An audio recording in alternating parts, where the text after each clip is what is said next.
बिस्मिल्लाहिर्रहमानिर्रहीम। अस्सलामु अलैकुम। एक लम्हा लगेगा और रब नसीब बदल देगा। उसकी कुदरत और मसलिहत तुम्हारी समझ से बाहर है।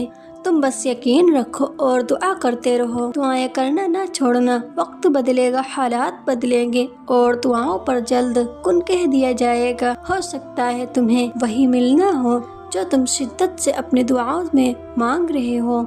बस बेहतरीन वक्त पर पाने के लिए उम्मीद का दामन पकड़े रखो। दुआएं जितना वक्त लेती हैं उनकी कबूलियत उतनी ही खूबसूरत होती है। उम्मीद मत छोड़ना, सब अच्छा होगा इंशाअल्लाह। इंसान से उम्मीद लगाना छोड़ दो, आधे दुख तो यूं ही खत्म हो जाएंगे और बाकी तुम्हारी दुआओं से रब कर देगा।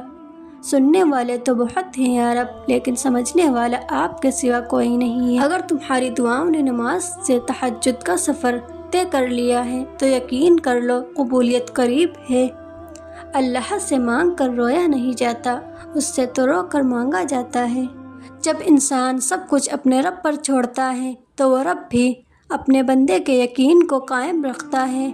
हाँ, कुछ आजमाइश भी लेता है कि देखो मेरा बंदा मुझसे खफा तो नहीं होगा, मगर जब हम उससे राजी ही रहते हैं तो वो हमारे सब्र का फल लाजमी हमें देता है। इसलिए यकीन रखो दुआएं कभी रायगा नहीं जाती, दुआएं तो फौरन सुन ली जाती हैं। बस अल्लाह तुम्हें बेहतरीन वक्त पर देना चाहता है ताकि तुम्हें तुम्हारी दुआओं से बढ़कर मिले।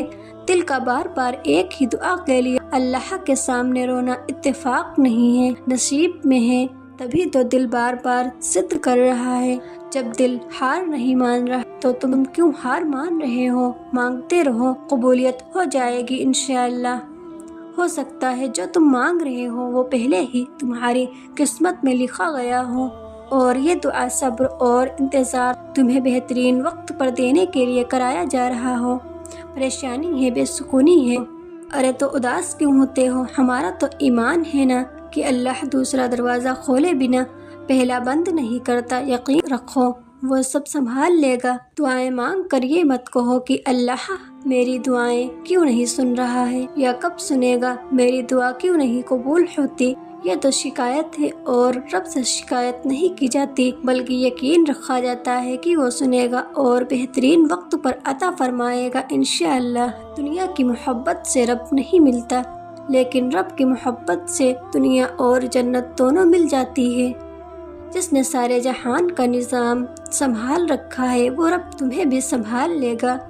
लोग तुम्हें तोड़ेंगे, तुम हिम्मत मत हारना, मायूस ना होना, खुद को रब से जोड़ लेना, बाकी लोगों को वो खुद देख लेगा।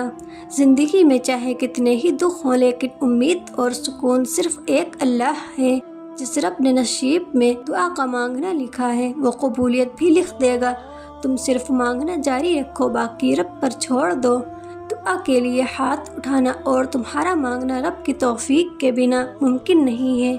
तो जिसने मांगने की हिम्मत दी है वो कबूल भी ज़रूर करेगा। सिर्फ अल्लाह ही जानता है कि हम पर क्या बीत रही है और यकीन है कि वो सब ठीक कर देगा इंशाअल्लाह। अल्लाह ने कुरान में कह दिया है कि दुआ पहाड़ों को भी अपनी जगह से सरका सकती है, तो कबूलियत पर शक तो बनता ही नहीं। वो ज़रूर तुम्हारी दुआएं कबूल करेगा। जिसने दिल बनाया है वो दिल का हाल भी जानता है। अल्हम्दुलिल्लाह, अल्लाह के सामने टूट कर बिखरोगे तो वो संभाल लेगा। अल्लाह के सामने सजदे में गिरोगे तो वो थाम लेगा। कबूलियत के इतने वक्त बताए हैं अल्लाह ने, दुआ के इतने तरीके सिखाए हैं अल्लाह ने। दुआ मांगना मत छोड़ना, कुन कहने का वादा किया है अल्लाह ने।